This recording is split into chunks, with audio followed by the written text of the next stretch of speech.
Hello and welcome everyone. My name is Bill Callery. I'm Manager of Programs and Knowledge Exchange at CDPAC. I'll be co-moderating the webinar today. And for those of you who aren't familiar with CDPAC or the Chronic Disease Prevention Alliance of Canada, we're a network of many of Canada's largest national healthy living and chronic disease prevention organizations who've come together really to work on the common determinants of chronic disease. So for your interest, our website, our social media coordinates are at the bottom, so you can learn more about us, check out our resources, upcoming events, etc.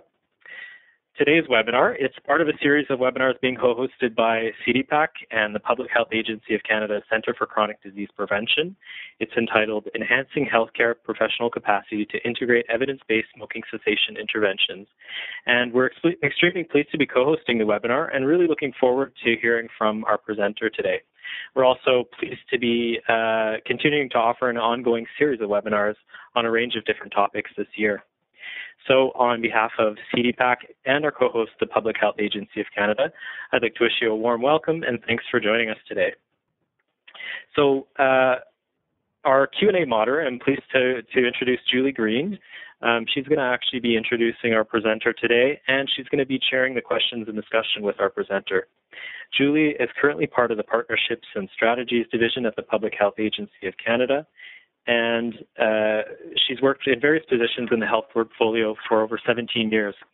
Her current files focus primarily on diabetes prevention and tobacco cessation, and building partnerships and programs to advance our thinking and progress in helping Canadians to be healthier and more active in the places they work, live, and play.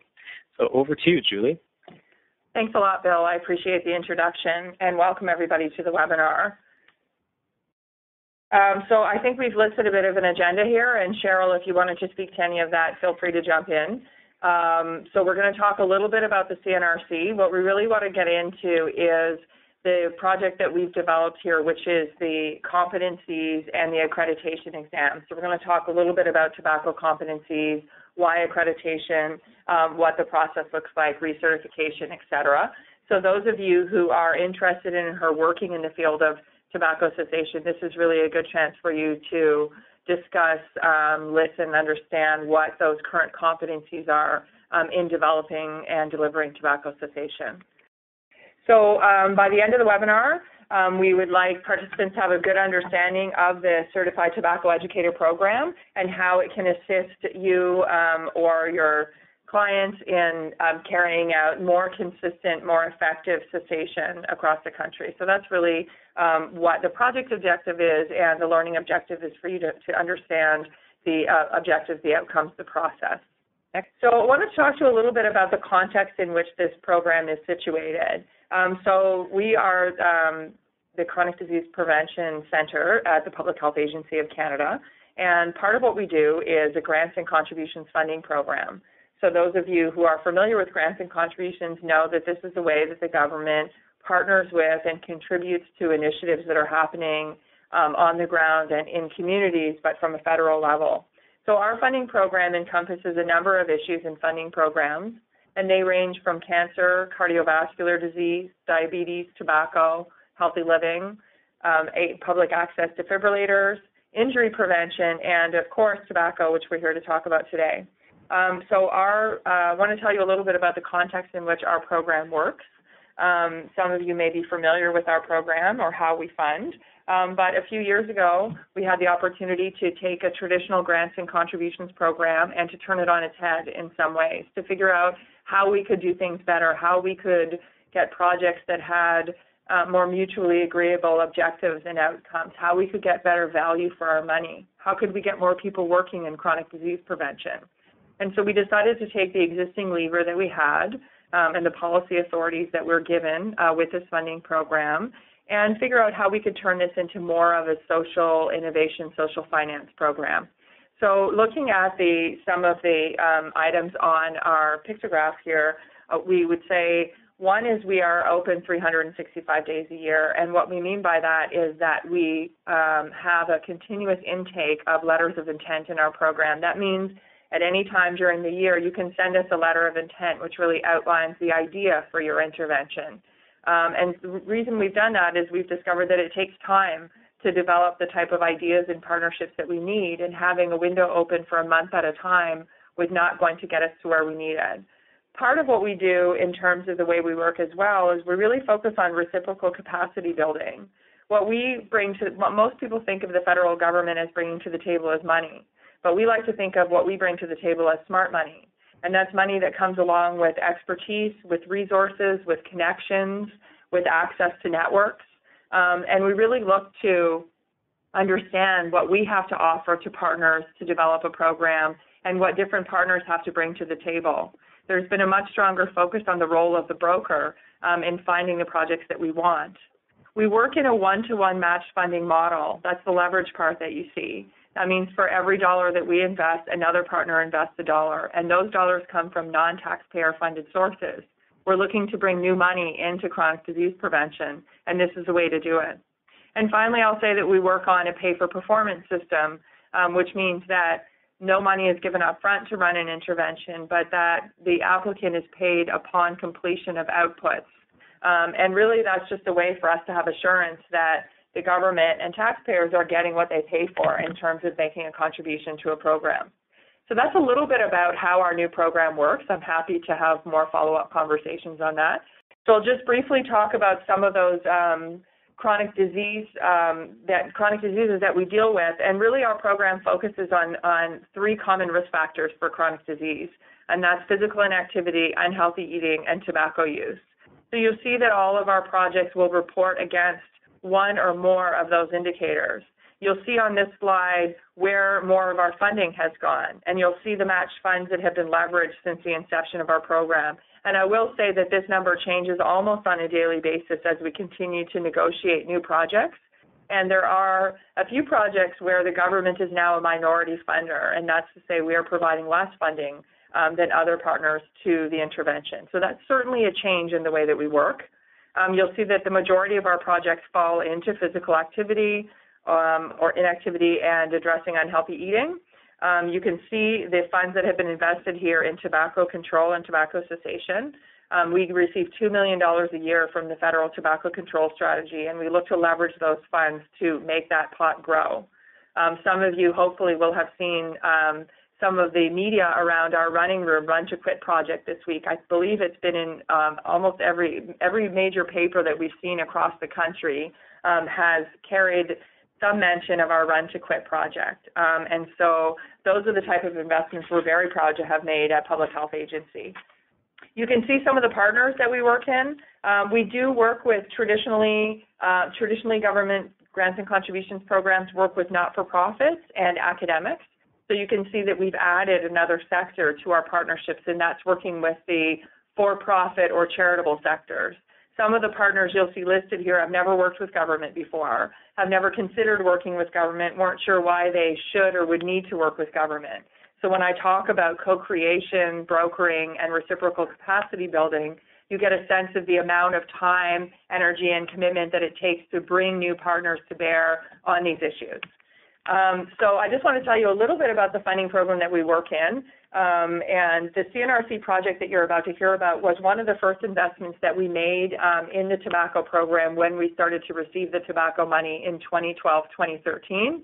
And we felt that it was a great project that brought together many of the stakeholders in the tobacco, lung health, respiratory communities under one objective, which is really to improve how we deliver cessation in this country.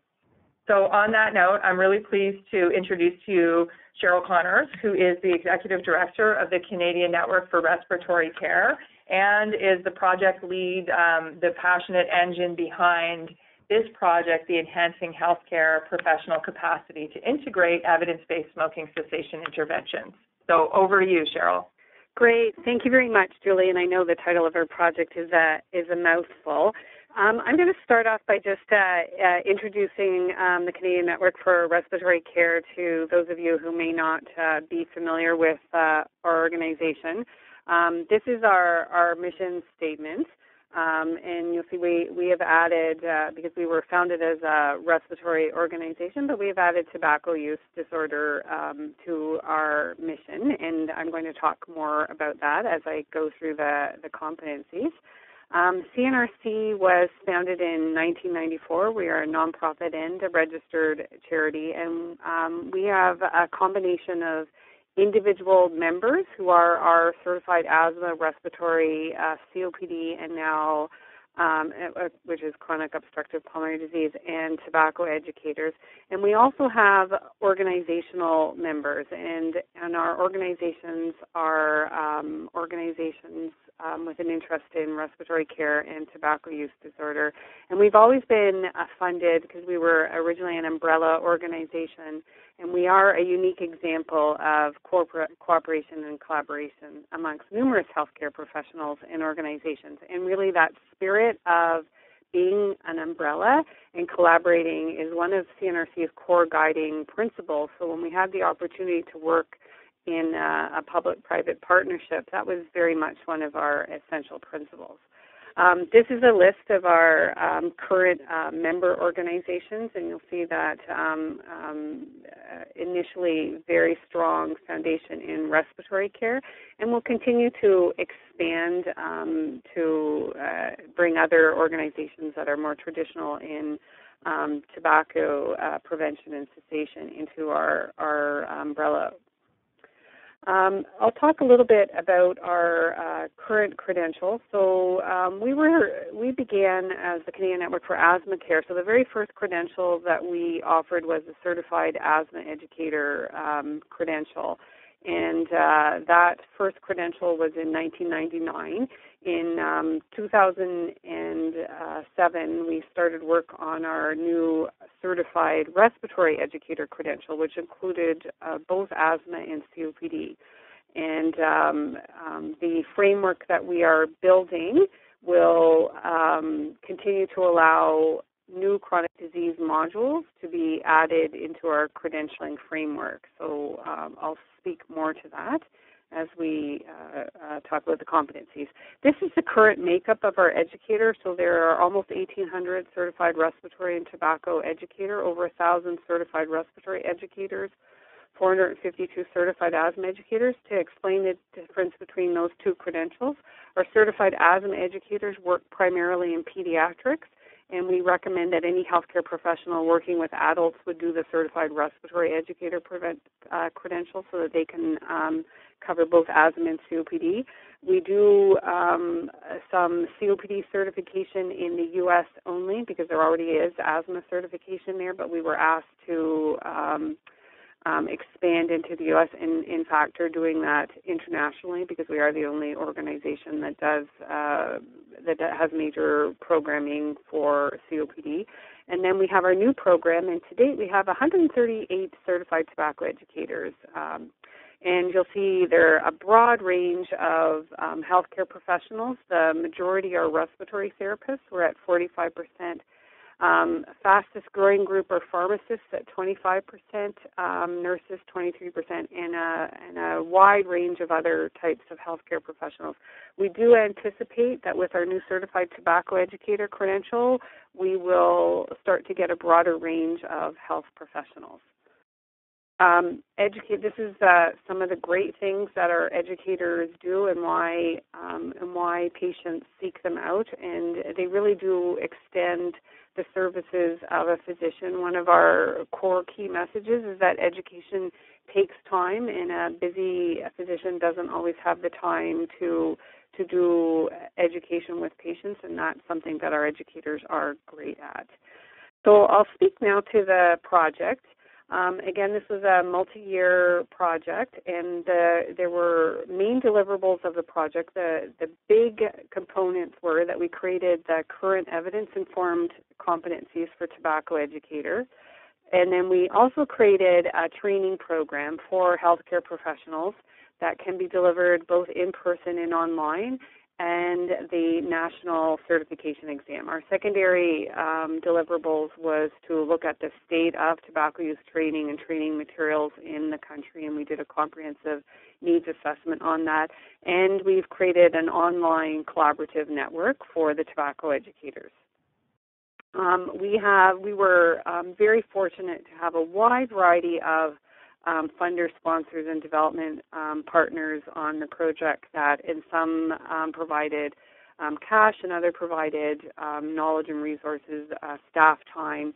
Our main development partners on the project were the Center for Addiction and Mental Health, the TEACH project, CAMH, and also Alberta Health Services. And they were wonderful and generous in helping to develop the competencies training program and certification exam.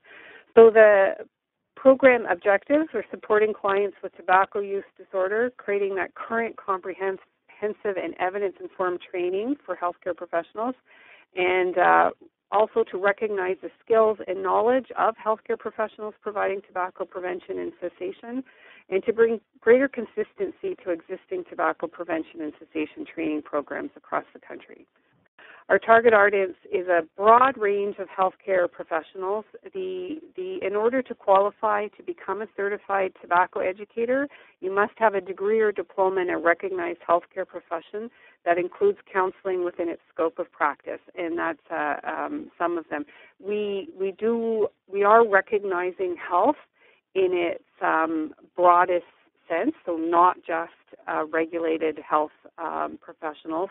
And we do have an alternative pathway that our Certification Management Committee will review, recognizing that there are lots of people that have been working in the tobacco community that may not fit into that criteria where we would look at if they've been working for 10 years and have a certain and spend at least 50% of their time doing cessation, that we would also look at those folks and allowing them to challenge the exam. So why certification?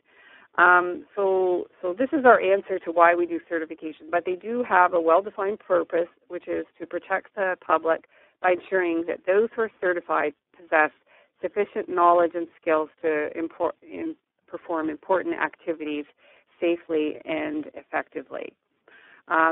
This is an overview of what a competency and certification program will include. So the competencies, and I'm going to speak a lot more about them, gets divided into two parts, which is the curriculum on the left. That's the training part, and then there's an assessment part on the right side. So the curriculum has been divided into two parts to follow the competencies, which is that core foundational health education course and then a tobacco education course. The assessment happens for comprehensively, so they'll be tested on both the foundational health education competencies and the tobacco education competencies, because together they create the Certified Tobacco Educator credential. And that assessment includes a standardized case-based course assignment that everyone taking the course has to do, and there are performance competencies that are evaluated by observation. The certification exam is a multiple choice exam. Some competencies, for example, how people teach, whether they can perform motivational interviewing, those types of competencies are difficult to measure in a multiple choice exam, so those are done at the course level, and that's why the courses are a requirement. They're not optional. So this is the certification process. People first have to qualify. Then they take both the education course and the tobacco course. They complete their assignments and are successful in passing the course, and then they can challenge the exam. Once they certify, they have to participate in continuous learning, follow CNRC's Code of Ethics and Professional Practice, and then recertify every 5 years. And we have two pathways to recertification, which I will speak to when we get to the recertification section. Right now, I'm going to speak to the competencies. So competencies are observable and measurable abilities, skills, behaviors, and knowledge. And they define what our new tobacco educators should know and can do within their job role. And they also define both the importance and frequency of the competency areas. So as we go through the competencies, you'll see that some of those competencies are weighted as being more important or performed more frequently. So for examination purposes, those that are rated as being more important would be weighted more heavily on the exam. There would be more exam questions for those higher weighted competencies. For each competency, this is the formula that they follow. So you'll have the block category is the general title for this section. It will state the competency. There will often be behavioral indicators that will explain what that competency means, and sometimes there will be examples or requirements to the competencies, and you'll see that as I go through. So how we developed the Certified Tobacco Educator competencies, we had a wide group of, we created an expert advisory group that worked on the development of the competencies. And that was, well over a year we spent on developing the competencies, working with wide consultation with stakeholders, folks working in tobacco control, professional associations, our own educator community, to develop the competencies. And then they were sent out for wide validation. And the competencies have gone through continuous revision and improvement, and they will continue to be living, breathing documents. They're not stagnant. It's not we've developed the competencies, that's it. As we learn that there are new skills or knowledge for tobacco educators to learn, we'll continue to modify those documents. And then after we do that, an exam blueprint is created, and that's where they create a rating of importance for each competency, and then we also look at the frequency, so how frequently it's performed, and the criticality. So, and that's how, after the blueprint is performed, we might say 20% of the exam questions are going to be in the area of motivational interviewing, communications, and 10% are going to be covering tobacco use disorder. That's how that works. So the first set of competencies that I'll speak to are our foundational health education competencies that are consistent for all CNRC credentials and have wide application to working with a broad range of chronic diseases. And the reason that we did this is in approaching tobacco cessation, our expert advisory committee really looked at that each patient, each client, you have to look at them in a holistic way, and it's not logical to sit down with someone who has tobacco use disorder and say, okay, well today I'm wearing my smoking cessation hat, and we're going to talk about your health goals and your cessation, and not talk about all of those other factors and comorbidities that may be impacting that person's tobacco use. We're not going to talk about your COPD or your diabetes or your lack of physical activity. So we really wanted to arm our educators with as wide a variety of skills, because we are dealing with complex patients today with multiple comorbidities, and you need to have the skills to be able to deal with that. So the foundational health education, the broad areas are health promotion and education, communication, educational interventions, resource management, professional practice, and program evaluation. And I'm just going to go through those, and then if you have questions about the specific competencies, we'll take a little pause there and answer some questions, so you don't have to just listen to me talk. And again, just a quick reminder, these are the foundational health education competencies consistent for all of the credentials, and then folks take a disease-specific module to become certified asthma educators, certified respiratory educators. Today we are just talking about our tobacco credential, the Certified Tobacco Educator credential. So the first in one of our fundamental core competency areas is health promotion and education. So the competency itself is practice health promotion. And then the behavioral indicators, so that would be 1.1 is the competency area. And then the behavioral indicators are apply social determinants of health when working with individuals and communities, apply the principles of primary health care defined by the World Health Organization, differentiate amongst the three levels of health promotion and disease prevention, and that's primary, secondary, and tertiary. And then 4 is integrate theoretical frameworks of health promotion and care into practice, the expanded chronic care model, the precede-proceed model, social support, and identify the role of the educator in overall health promotion strategy, and integrate principles of client-centered care in practice. And that would be individual, family, community. So these are really, this is the real theoretical core of what we're doing. This is the framework for people to understand the role that they play, that education plays a really important role in health promotion.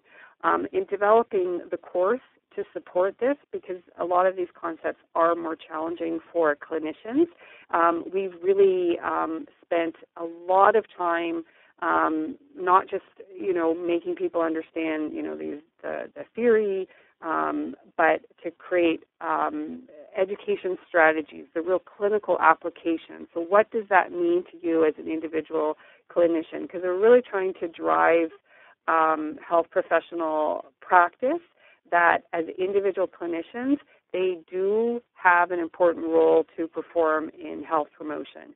And understanding how you fit into the broader healthcare system is an important piece of understanding how health promotion works.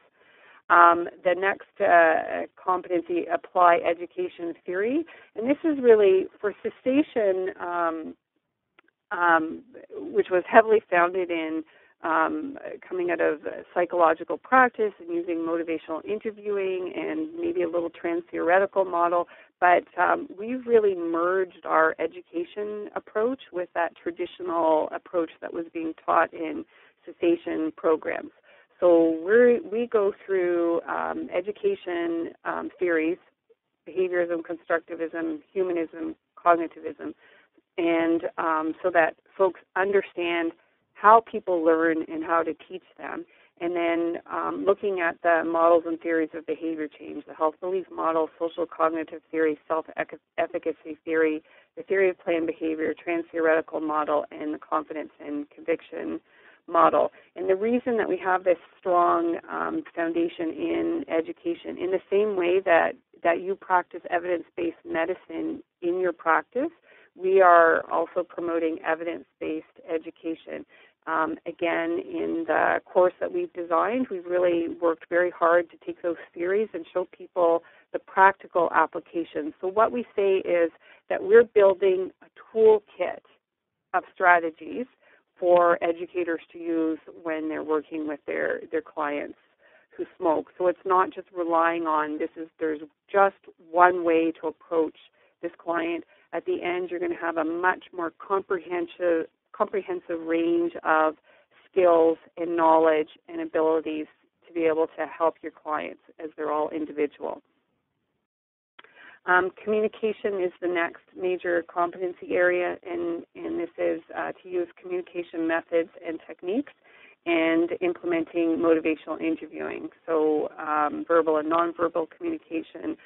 We spend a lot of time on motivational interviewing. It's a very powerful counseling method that can be integrated into practice with a wide range of diseases.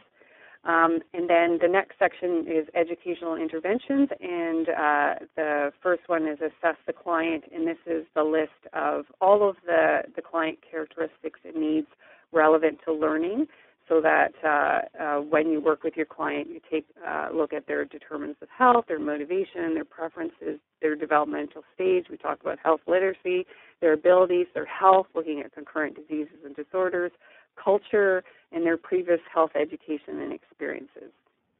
And the next section would be designing a plan for learning objectives.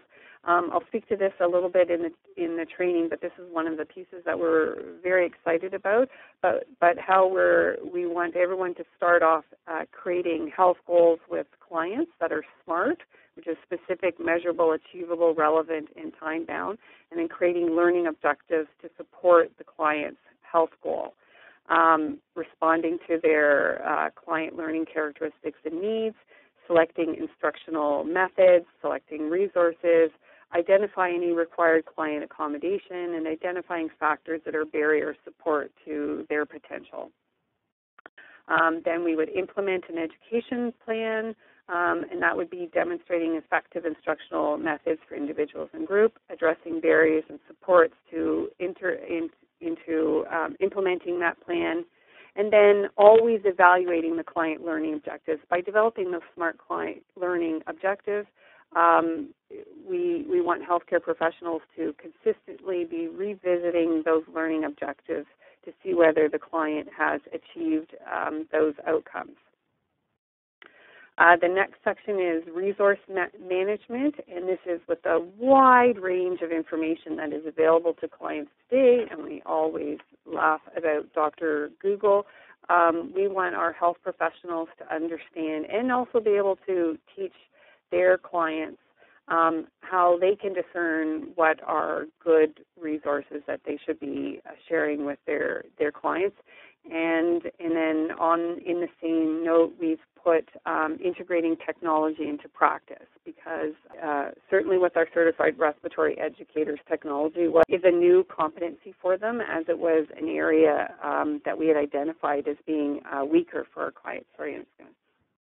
Professional practice, this would be common for many health professionals, so acting ethically and professionally, so this is not different, but of course we would want our Certified Tobacco Educators to follow good ethical and professional practices, and collaborating with others. So at the spirit of cessation and why we teach the expanded chronic care model is that our educators are interdisciplinary and work in interprofessional work teams, and collaborating with other members of the team is really important. And then to do formal program evaluations. So you are taught how to measure whether your outcomes are successful.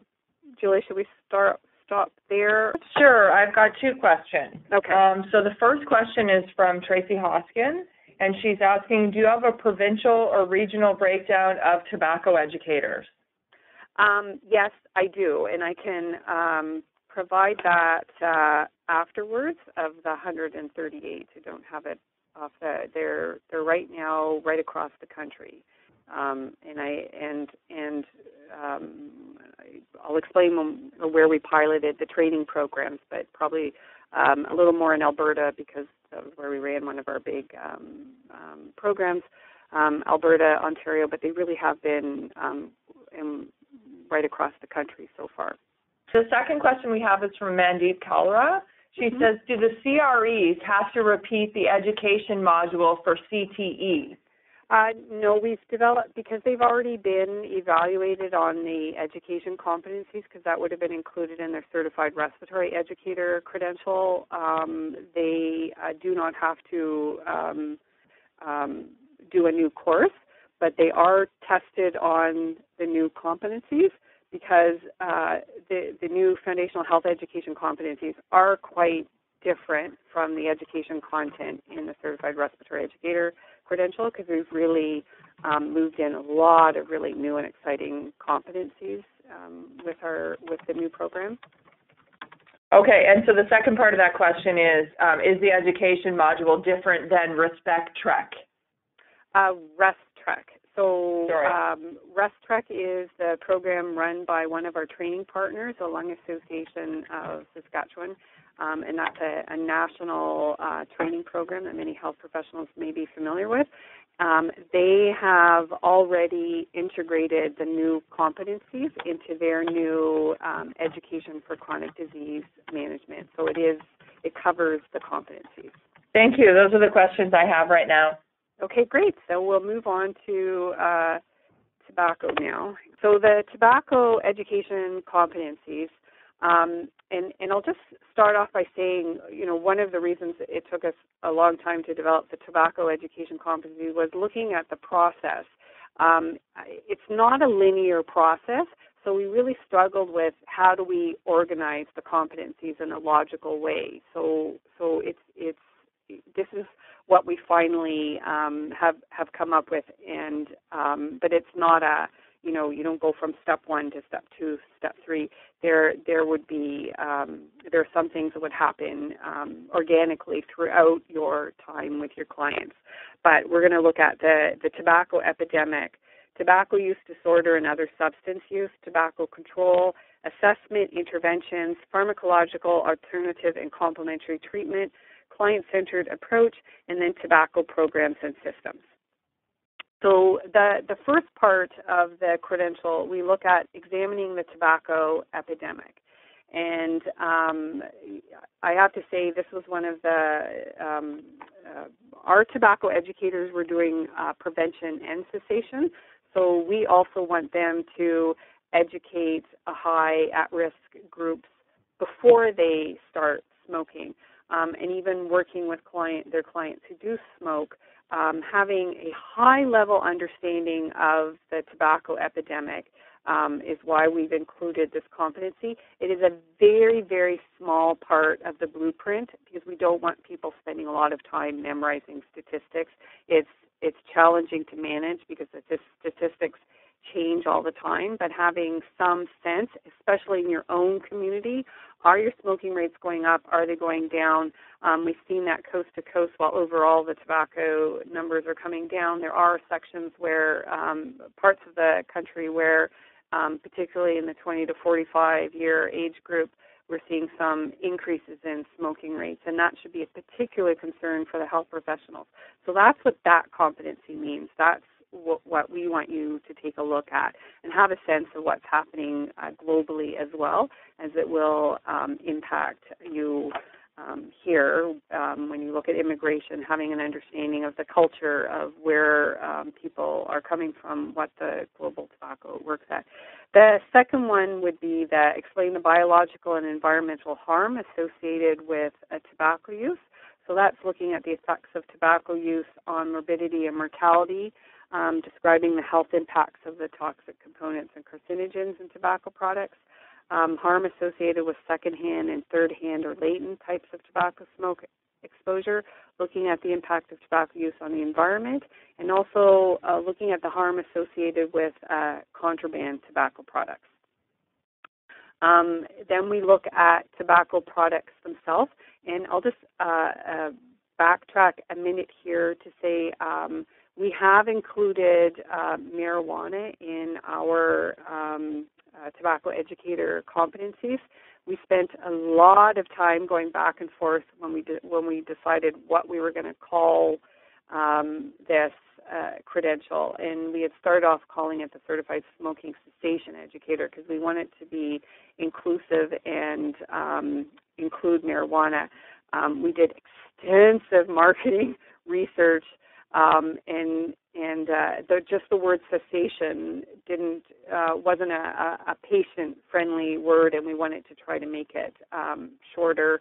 And tobacco educator ended up being the clear winner, but it does include marijuana. And one of the prime reasons was we knew we couldn't talk to youth about tobacco without also talking to them about marijuana. So you will see marijuana when we look at the tobacco products here. And then you'll also see, so we've divided it between combustible and non-combustible, and then we talk about tobacco-like products. And then we look at tobacco industry tactics and what the tobacco industry is doing to promote tobacco use, their manufacturing tactics, advertising, lobbying, and public relations, and the tactics that target specific high-risk and high-use populations. And if you didn't hate the tobacco industry before you do that, read through that section, you certainly will at the end of it. So now we're on the second big competency of tobacco use disorder and other substance use. And this is also one of the big changes that we wanted out there. When we did a comprehensive needs assessment, even amongst our own respiratory educators, we learned that there was a lot of misunderstanding about tobacco use, that even amongst those health professionals, a feeling that tobacco is just a bad habit and that just telling people that they should stop smoking is sufficient. We wanted to take a disease management approach to tobacco use. And one of the ways that we've done this is that we're using the DSM-5 criteria to teach about tobacco use disorder. so tobacco use disorder and other. So that's what we look at here. We examine tobacco use disorder, look at the biological, psychosocial, behavioral, and environmental factors that influence initiation and sustainment of tobacco use. We explain nicotine addiction, explain nicotine withdrawal. So they actually look at the neurobiology of what happens in the brain with nicotine. Our tobacco educators have to understand that.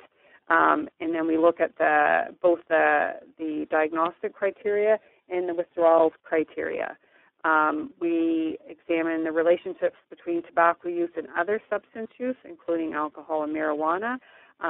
We are addressing misperceptions of marijuana as a safer alternative to tobacco, and we look at the neurobiological interactions between caffeine and tobacco. And then the next competency would be implementing health promotion strategies. So the next section is tobacco control, and then this is the high level.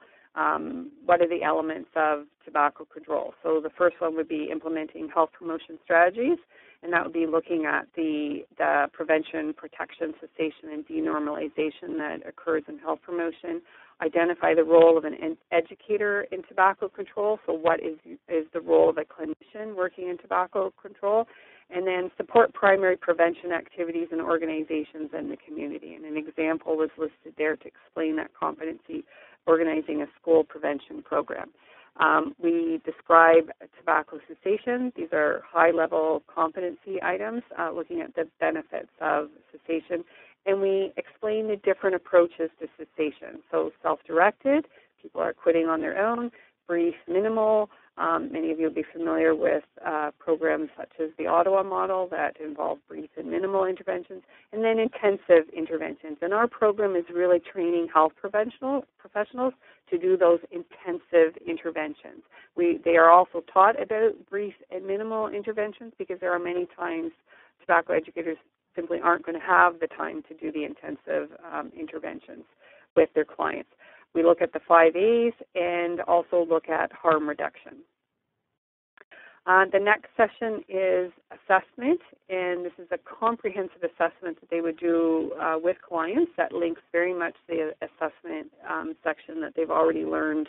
The more general client characteristics types of assessment they learned in their foundational health education training, and now this is assessment specific to tobacco. So they would document client health history and document client tobacco use history. One of our key teachings is that many health professionals don't even ask about tobacco use at every visit, and their EMRs don't have any place to even record whether clients are smoking or not. And we are pushing healthcare practice so that our educators can go back to their family health teams or community clinics and really advocate for those formal processes that would allow the documentation to occur. So through that, we look at tobacco use, the quit experience, the readiness to quit, environmental exposures and triggers for tobacco use, the level of nicotine dependence and the severity of withdrawal symptoms, triggers, cravings, coping strategies, barriers to cessation, client supports, and client preferences for treatment. And then we would also assist the client in identifying the factors that influence internal and external motivation for cessation. We go through evidence-based assessment tools. So you're taught, a lot of people are familiar with Fagerstrom, but there's lots of other tests that are available. So those would be descriptive assessments, and then you're taught to interpret the results of the descriptive assessments, and then also to interpret the results of objective tests, carbon monoxide levels, cotton levels, and spirometry.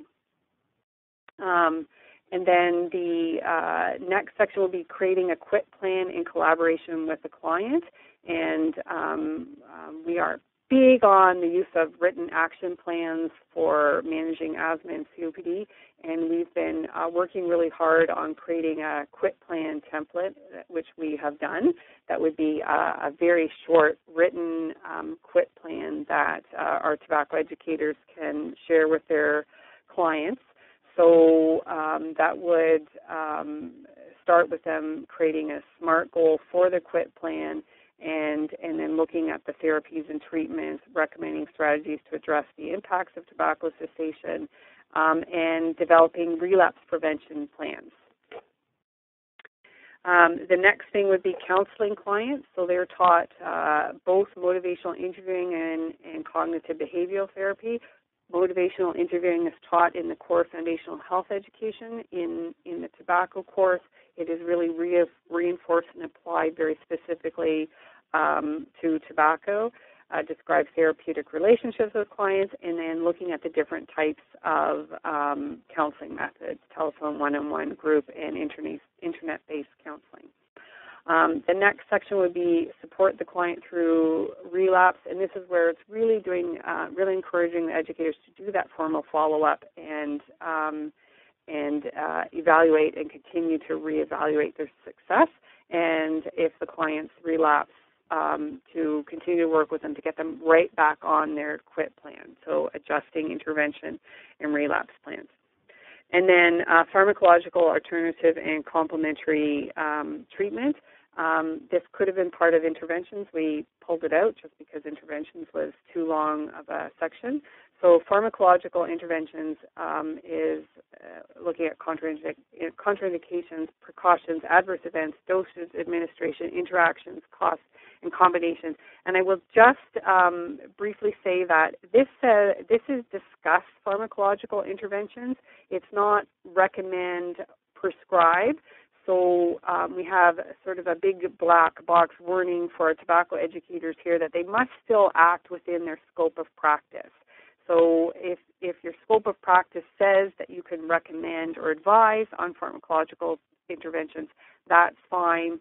But if not, discussing it, all tobacco educators should still be able to discuss it and then urge their clients to see an appropriate health professional that can recommend or advise. So they only recommend or advise if it's within the scope of practice of being a pharmacist or a nurse, but not as a tobacco educator. The credential doesn't award any additional scope of practice to do recommending or advising on or prescribing pharmacological interventions.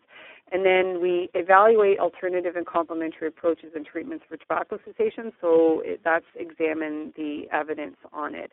And we do a lot of work on the course on what do you do if your client wants to use alternative and complementary approaches, but we look at the evidence. Everything that we do is evidence-based, so all recommendations, anything we would examine, always has the references related to it. And then client-centered approach. We used to call this diverse characteristics, but we've called this adapt approach to client characteristics, and these are just vulnerable, high-risk, and diverse populations. And then we also look at the interaction between tobacco use and other chronic diseases and how to adapt treatment and therapies for clients with other chronic diseases. And then our final section is tobacco programs and systems. And this section really came out of that we had a lot of people who said, I took, this great tobacco cessation program, and then I went back to my family health team or my community clinic, and I didn't really do anything, and I never really did any cessation. So we have teaching our educators on how they, as individual clinicians, do have the ability to impact system change. So they can go back to their organizations and speak to their management and start having some real skills and knowledge how to cost-effectively implement a formal tobacco cessation program into existing practice. And that's a competency that I'm pretty excited about, advocating for an organizational tobacco cessation system, because we know, and especially with our first group of certified tobacco educators, that these health professionals are pioneers and champions, and they, an individual clinician can really impact the broader system in which they're working. So I'll stop there, Julie, and see if there's any other questions. Hi there. We don't have any questions from participants right now. I've actually just asked a question to participants asking whether the approach that you're describing is similar or different to how they work now. But a question that I have for you is, for people who have been trained in cessation counseling, but not recently, what are some of the new and emerging issues to be aware of? That's a great question, Julie. So first of all, the whole electronic cigarettes, electronic delivery systems is huge. And if you had your training 5 years ago, you wouldn't, we certainly wouldn't have talked about that at all. How we're approaching that, because if anyone goes to any tobacco control conferences know this is really controversial. Not everyone within tobacco control agrees, is we will continue to follow the evidence in whether we're recommending or not recommending it as a cessation tool. So it's fluid and will adapt, and that's the great thing about a certification credential is with the continuing education element, we're able to keep people up to date. And then also, all of the new, integrating all of that education and behavior change. What we've had a lot of people who took the training say to me, oh, I was kind of doing that, but I never really understood why I was doing that. That it's much more comprehensive. Certainly using smart health goals, that's something new that's really also resonating with people, that they're finding it works really well with their clients to frame that. So those would be sort of off the top. Also, there is, and I will say this about cessation, a lot of folks are really familiar with the trans-theoretical stages of change.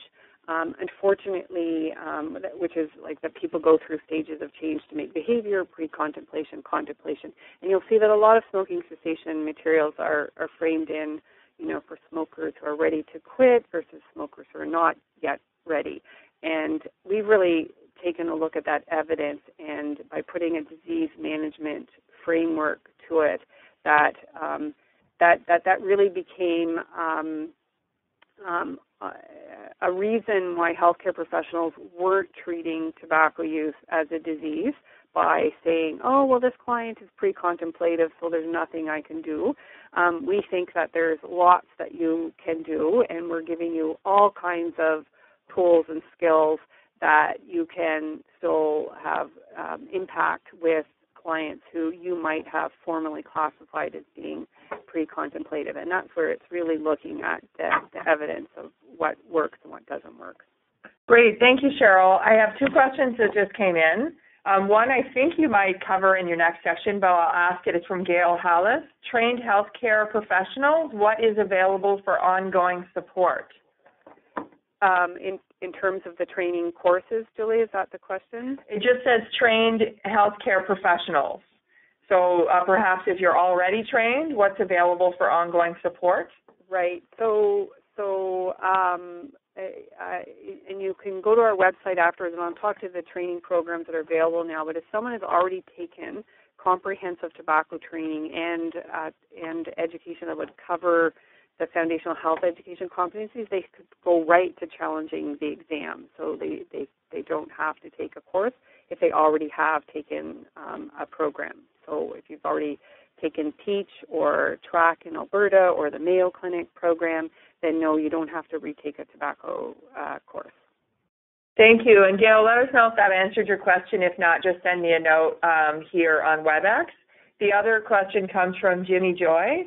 How does this program compare with other chronic disease management credentials, such as the Certified Diabetes Educator? Great question. So, we're really quite familiar with Certified Diabetes Educator credential because there's sort of a sister organization to what we do. So, obviously, that credential focuses on diabetes. I will say that our credential has much more comprehensive and robust education competencies than the diabetes educator credential, and you can look at their competencies to see that we have really expanded and made it much larger. It's just a bigger part of our credential is the health education competencies. they have a different pathway to becoming a credential in that they don't have a requirement that you must take courses the way we do. There you have a certain amount of hours where you have to be working as a diabetes educator before the exam. Well, in our case, we have the accredited courses that you must take as part of the assessment process because then the exam. Thank you. Okay. We do base the tobacco educator credentials on clinical guidelines. And then I'll just speak to the curriculum, and this is probably what people are interested in, but we have created a national collaborative, and these are our training partners. So all of these organizations are delivering the course or will be adding the tobacco training in the near future, and links to all of these programs are on our website. The training program has been designed as two-day courses. That's the program that we've designed. So 2 days for foundational health education, 2 days for tobacco. We also have created pre-course comprehensive workbooks for both foundational health education and tobacco education. And they again show best education principles for adults, so they're full of activities, reflections, quizzes, key terminology, and a practical application of education strategies. The training program that we have designed is, so how it's designed is people will review the workbooks ahead of time, do the reflections, do the activities, do the quizzes, and then come to the workshop, and the workshops are designed to apply the skills. Very little lecture, very little didactic content. You'll be engaged in activities, case studies, peer teaching, role plays, games, because that's how learning actually takes place by working. These are the 2 participant workbooks, Foundational Health Education, and I've just got a couple of slides to show you what they look like. So you'll see we have reflections throughout that where you can apply the concept to your own practice, and they're what, so what, and now what reflections. Here on the right side, you'll see that there's some activities. We do have answers to the activities, and there's a couple of pages from the tobacco workbook.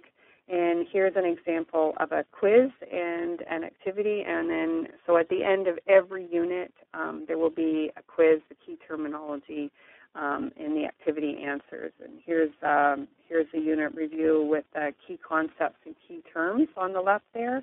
And then you'll see that we have answers to the activities that are found in the workbook. And now the workshops, as I said, you're going to apply the knowledge you learned from completing the pre-course workbooks. They're participatory because we know you learn from doing and not watching. And I'm just going to show you, here is a sample activity that occurs at the workshop. Here's one on responding to change talk. And in this case, they work in pairs. We always have spotlight and instructions, so you'll see the little yellow post-it at the top. So you'll learn about instructional methods by the way the workshop has been designed, and then and that goes back to debriefing. And then we always show you where in the workbook the activity relates to, because the workbooks are used through it.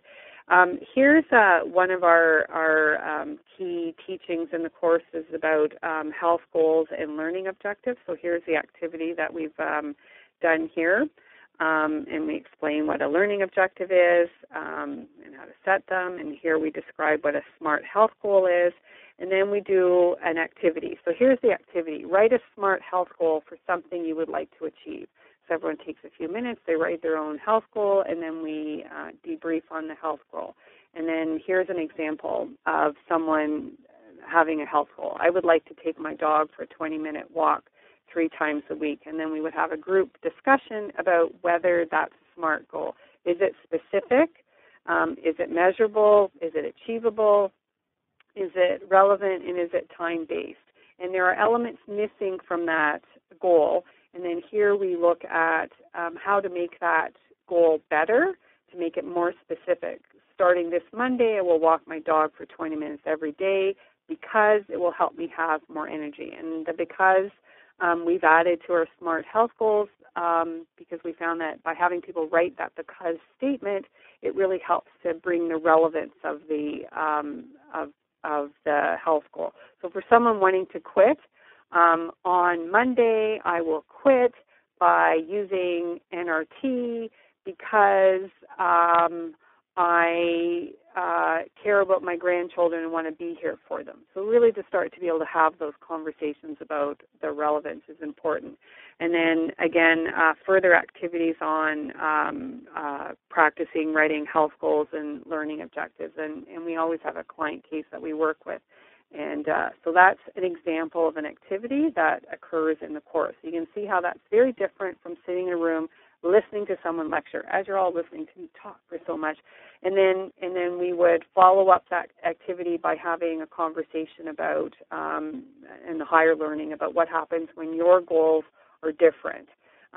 So the client here wants to walk upstairs without coughing, doesn't want to take any more pills, wants to spend as little time as possible talking to a healthcare professional, and interested in reducing but not quitting smoking. Well, the educator wants the client to smoke by using combination pharmacotherapy and intensive counseling, and then we work on having a discussion about what to do when your goal is different from your client. So that's an example of how the course is designed. We always finish each section of the course, each element with what do we learn. So we'll recap what they've learned there. And then the assessment, and I'll talk briefly about the assessment because I've mentioned it earlier. During the course, there's a standardized case-based assignment, and you must achieve 70% to pass that. All of the program providers will be using the same case-based assignment, and we really work with the participants. It's not, oh, you failed, that's it. We really go back and forth. If there's a key concept, like they didn't understand health goals, learning objectives, then we'd ask the participant to resubmit that section, and the trainers will work with them to really make sure that they understand the key concepts so that they'll be doing great cessation and that they'll be able to be successful on the exam. The exam itself is between 145 and 160 multiple choice questions. It's 3.5 hours at computer-based exam centers that are proctored throughout the country. We have tremendous flexibility to be able to add exam centers anywhere where there's a secure internet connection, an appropriate room, and a proctor. We are able to add exam centers. Our standard is that we like people to not have to drive more than an hour to attend the exam. The cost is $450, $350 if you already hold another CNRC credential. And the questions are a combination of knowledge-based, application, and critical thinking questions, both independent and case-based. We work very closely with psychometricians to develop our examinations, so they are defensible. And each item will have 1 to 3 references as well as what the rationale for the correct answer is. And then recertification, every 5 years, there are 2 options to recertify, that people can show a combination of 500 teaching and learning hours, or they can retake the exam. Retaking the exam has a little higher cost because we pay an exam company for that. We recognize learning takes place in lots of different ways, so we don't have formal approved CEUs. We really, educators submit their recertification application. They list these are my teaching and learning. 10% are randomly audited, and what that would mean is if you were audited, it would be up to you to explain why that teaching or learning activity is relevant to your continuing education as a certified tobacco educator. So we think we have one of the most flexible recertification processes of any of the health professions. Continuing education, CNRC also provides it. We do webinars. We do a fantastic conference every 2 years. We do newsletters, and we have a really robust online community at Timed Right, who's one of our private sector partners. So there's a community for tobacco educators. People can ask questions, share resources. We get, if we see new evidence, we'll share it in that community.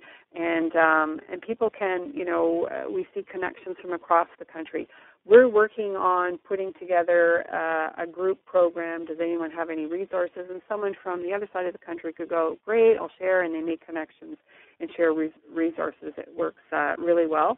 This is what our online community looks like. And then I'll just show you, here is a typical conversation. So that it was a new study on e-cigs. So someone posted a question like showing a new study that was out. So I'm not really sure about the study, can't find the actual data, but it was released today, and then somebody responds with more information about it. That would be a typical conversation that occurred, and I did receive permission from both those people to share the conversation on the slide today. And then outcomes of the program. We have just completed our performance, a preliminary performance measurement from the first group of certified tobacco educators of the 135. Questions that were asked: has the tobacco educator training, including the course and preparing for the CT exam, changed your tobacco cessation practice? 87.7% said yes, and the 12.2% that didn't said they were not providing cessation, so they didn't work with clients, which is why they said no there, or felt they were already working to best practice and use the examination to confirm that. And then this is the one we're really proud of. It said, if yes, do you feel that this has allowed you to help more of your clients quit or attempt to quit? And 100% of those people said yes. And if yes, do you feel this has allowed you to help more of your clients be more successful in their quit for longer periods? And 92% said yes. So we're seeing some fantastic preliminary data very early in the process, and we'll continue to measure that more. One of the issues that we do know is over 60% of our educators also responded that they do not have a formal follow-up in place to actually measure whether they actually go back and measure, 6 months later or a year later, have their clients still quit. So that's certainly something we'll be working with our tobacco educators to see what we can do to address that problem. So that's it, and then I'll turn it, Julie, back to you for any more questions. We've got a good question here from Jimmy Joy. He says, as more chronic diseases are included, such as allergy, sleep apnea, etc., is there a plan to have a comprehensive credential that encompasses all respiratory chronic diseases? Yeah, so we certainly, certainly have had conversations at our Certification Management Committee level about, is there a certified chronic disease educator? And I don't have the answer to that. I'll tell you, it makes people afraid to have, oh my God, I have to know about all of that. So we would have to do a lot more work to see whether that's something that health professionals are interested in.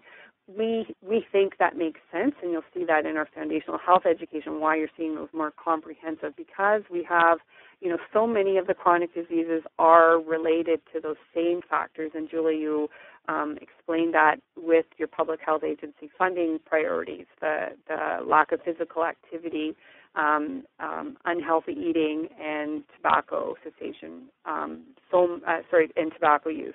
Those are common factors that contribute to the development of multiple diseases. So working holistically with your client to deal with, you're going to cover a lot of the chronic diseases by collaborating with the client to motivate them to take control of their own health, because that's ultimately all our educators are doing, is to try to that they're partners with their client. This is client-centered care, that they collaborate with their client for them to be motivated to take control of their own health. So. Thanks, Cheryl. I think what Jimmy was asking as well is there a certified comprehensive respiratory educator? So rather than all chronic diseases, is there a comprehensive respiratory educator credential? Right. So we're still at the needs assessment phase because we've been, for the Certified Respiratory Educator, on what to do with other lung diseases. So I don't have an answer to that yet. We'll certainly, we're not sure at this point whether we would add some specialty, sort of credentials on, or whether we would integrate that into the existing Certified Respiratory Educator credential, which now is just asthma and COPD. We're gonna continue to figure out how we're going to do that in the future. I just don't know just yet because we haven't got an answer. Well, I think Jimmy's question says that people are interested in it. Mm-hmm. We have another question. Sorry, I've got two here. Okay, this one is from Brigitte. Is the curriculum developed to adapt to different age groups, young adults, women, and have you seen a need for this? To run the No, I think it's to counsel. Oh yes, yeah. So if you saw in the client characteristics one, so we initially, I think we called that diverse populations, but you'll see that that competency, and I'm just like, what do we call it? I'm just going to pull it. It says adapt approach to client characteristics. So we actually spend a lot of time doing that. Vulnerable, high risk, Aboriginal, Indigenous, clients from diverse language. So we have women who are pregnant or breastfeeding, youth, children, adolescents, and young adults, older adults. So it's a wide range of client characteristics. So you're taught how to adapt your practice to those different groups. Thanks, Brigitte. That's a good question, and thanks for your response, Cheryl. And here's a question I think you had addressed earlier on. Susan Haskell is asking, how many CREs are there in Newfoundland and Labrador? Yeah, I can provide the breakdown by province and credential. Yeah, I think that's a good idea. It sounds like people are looking to understand who is working in their province and has been through this credentialing process. We have two questions here. One about what is involved in setting up a training program in a particular region? Okay, so we have an accreditation process for training programs. So if you're, because I'm not sure, if you're interested in being a training provider, then contact me and we can talk about that. If you wanted to have training in your community, CNRC has been working with different training partners. So what we'll come in and do train-the-trainer sessions. The model is designed that we've created the training program and then we've basically gifted it to our training organization partners so that it's sustainable. So, for example, we're working with folks in British Columbia now, Vancouver Coastal Health. We went out there and we trained. We ran a training session, and they developed trainers so that in the future they don't have to fly people out to do it. They'll have their own folks that'll be able to deliver the course in British Columbia. We're going to be doing one in Interior Health. We're doing a similar one the first week in February in Manitoba. So we'll certainly work with you if that's what you're interested in. And there may be an existing training provider that already offers courses in your community. So I would suggest if you're interested in that, just contact me directly and we can talk about what your needs are. Our goal is that there are people have access to in-person workshops right across the country. So. A similar question, Cheryl. Are there any exam centers established in the Northwest Territories? Specifically, we're wondering about Yellowknife. Yes, we run exams in Yellowknife all the time. Okay, awesome. Great. So it's Bill here. I don't see any other questions that came in by email or otherwise. I don't know if maybe Cheryl and Julie, if you had anything else to say or any kind of takeaways or last thoughts that you would like to share. I just wanted to ask for the help of people who are on this call or who work in this area in spreading the word about this program. really a program like this can only be successful when we have people doing the exam and studying the competencies and going through the process so that we can bring a level of consistency to how people are counseled to quit smoking. We feel like that's an important federal role that we can play. So I want to ask for the participants on the phone to help with spreading the word about this program. Yes, and if you have, if any of you are working in organizations where we have the opportunity to promote it, please contact me. My email is up there, as is our website. And if you're interested in becoming certified, feel free to call us. On our website, there are links to all of the training programs that are offering the tobacco programming, and you'll have an opportunity to do in-person workshops across the country. And there's also an online program by one of our private sector partners, Pair Healthcare. So for those that aren't able to take the time off or live in places where you aren't able to come to a course, you can do it entirely online, and you'll still get a lot of direct feedback and interaction with the trainers in that program. Thanks very much. So I guess we'll start to close down the session today. I've definitely learned a lot about training and certification for tobacco prevention and cessation, and really how to move ahead to reach tobacco users. So this has been great. I hope as well all our participants have learned a lot and have enjoyed the session. I want to thank our presenter, Cheryl Connors, for sharing your work and your knowledge with us all, and as well for the ongoing work that you're doing at the Canadian Network for Respiratory Care. Also, thanks to Julie Green. You've done a fabulous job moderating the participant questions, and thanks to the Public Health Agency for being a co-host on the webinar with us. Thanks. And special thanks to all of you in the audience as well. Really appreciate your attention, your interest, your great questions, and we're so glad you could join us. I want to mention that we're going to continue with our webinar series with the Public Health Agency, so keep an eye on your inbox to watch for upcoming events, and we hope you'll join us for our future events. And with that, I'd just like to thank everyone and hope everyone has a good rest of their day. So goodbye, everyone. Thanks very much. So.